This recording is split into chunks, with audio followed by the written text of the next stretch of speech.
Colour theory is breaking the internet. Hello everyone and welcome back. So I did not expect this topic for today. Somehow colour theory has become one of the most controversial topics of 2026 already. Pantone has officially dropped their colour of 2026 and it has been controversial. It has been linked to fascism and racism. And meanwhile on Threads there has been a collective group of people saying, no, we do not want that colour as our colour of the year. And collectively they have chose the colour of phthalo green as the colour of 2026. There has been a lot of argument about symbolism breakdowns and meanings behind colours, and the whole graphic design community is in outrage. So today I'm going to talk about the Pantone colour of the year 2026. Why is everyone so mad at the colour of the year? The unexpected rise of the phthalo green community, colour, fascism, and the weird cultural baggage we put with aesthetics, and ultimately why society might need a little bit extra colour right now. So grab yourself a drink, let's get out some pain and get really cozy. So Pantone has dropped the colour and people have lost their minds. So it is somewhat of an exciting time. Pantone announced their colour of the year and the reactions were not, oh that's really pretty, or I love that choice. It was met with, ooh. A lot of people are saying it's political, it's symbolism, and that there is a very heavy message behind the colour. People are very heavily criticising this colour. Depending on where you read it and who you asked, people are saying Pantone has predicted the downfall of democracy. They are summoning a fascist aesthetic. That Pantone has copied an IKEA throw blanket, or just a very worrying take that it looks like the world if antidepressants were to be stopped. There are so many people arguing about this online and I think it's a really interesting topic, so let's get into it. Now, if you don't know what it is, this is the colour of the year for 2026. It is a shade of an off-white. I personally would not have chose it, but here we are. Now, the reason that this colour specifically has blown up is because some people are linking it to old school propaganda aesthetics, uniforms, and historical political movements. The internet has gone very extreme with it and are linking it to some very intense things, which I think is a very common internet reaction right now. A lot of people are arguing it has connotations, it's a concerning vibe. I think, as much as I think some of the reactions are a little bit extreme, colours do carry a lot of symbolism. In history, red equals revolution, blue could mean calm or corporate dystopia depending on the font, yellow is happiness or hazmat, and beige is 2020 to 2025 fashion. Colours have vibes and have meanings and connotations. I do think sometimes colour is just a colour. I don't think it has to have any hidden meaning. But I think there's been a really funny plot twist, and it's how the internet has reacted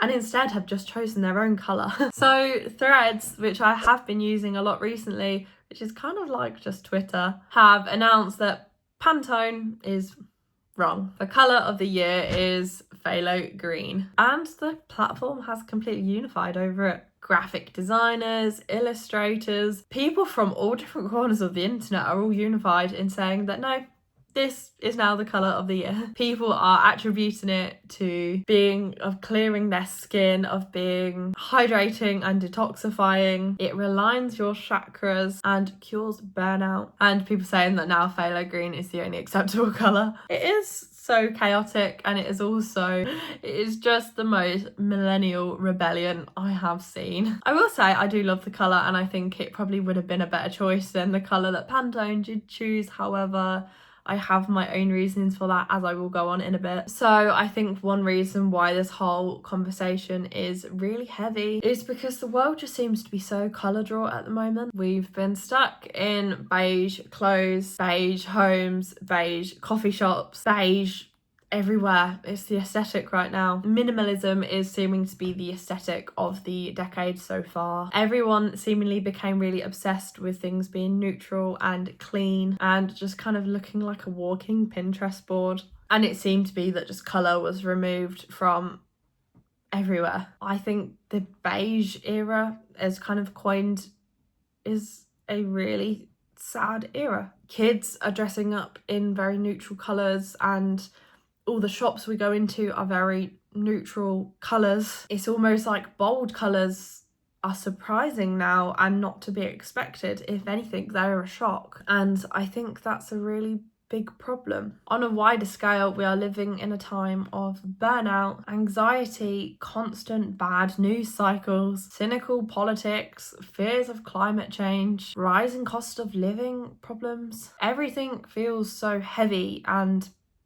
bland. So I think when Pantone releases a colour that for one is very bland, but then could potentially hold very serious connotations, the internet has gone very over the top with it. Colour can be very emotional and cultural. Colour very much reflects how we feel. And right now, I feel like the world feels grey. There is a reason why artists and psychologists and stylists all agree colour holds emotions. Can your favorite color actually reveal who you really are? Yes, psychology says your favorite color can reveal things about you far more than most people ever realize. People who love green look for steady energy, choosing peace over chaos whenever life feels overwhelming. They want control not to be strong, but because losing their calm scares them more than any loud problem does.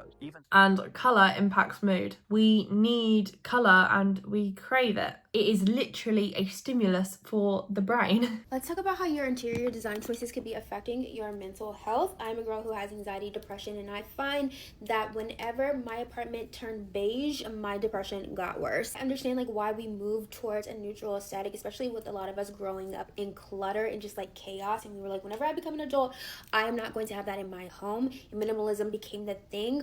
But whenever you are stripping your home of natural cues, personality, and warmth, it becomes emotional, sterile, and I think that's where we are today. Whole science to it, and it just makes sense. Like warm tones, reds, orange, yellows, boost your serotonin, make you feel comforted, make you feel grounded. Bright colours give us energy and hope and are a source of creativity. Dark colours normally symbolise some sort of power, drama, and grounding, whereas muted colours are either calm or more of a I gave up. So I don't necessarily think the whole backlash is just because of Pantone's choice. I think from a global perspective, it just really is not the right colour for now. We are desperate for something bright, something joyful, something that isn't tied to political links or showing us again another hint of an existential crisis. Which is why I think the Threads movement of phthalo green is really funny and sort of beautiful in a way. It is so random and it's so community driven, and people saw the chaos and decided to be chaotic together. Some of my favourite reactions have been that Pantone has never recovered from 2020. Someone said they wanted the colour of the year to give girl energy, not dictator energy, and that graphic designers have entered their revolutionary era. The internet can make anything into a meme, and I think colour is one of the things where the internet seems to really thrive. So I don't know if my opinion might be an unpopular one, but I genuinely think we need more colour everywhere, all the time. If 2026 is the year that we see more colour everywhere, then I am all for it. The world is tired and people are struggling and everything just feels so doom scroll coded, and I know that colour's not going to fix the big real life problems, but I don't think it helps to be surrounded by a beige coded world. Even if having bright colours around us shifts the mood ever so slightly, surely that's a major bonus. If Pantone wants one colour and Threads wants phthalo green, then great, let's have both. Let's have a massive rainbow of colours. I think we should start having fun with it again. I do hope that there's going to be less emphasis on colours having these really deep impacts, or that everything on the internet has to have a deeper meaning. I don't think everything should have this very deep meaning, but I really do understand what's happening and I understand the backlash. I don't know if it's really truly fascism wrapped up in a colour,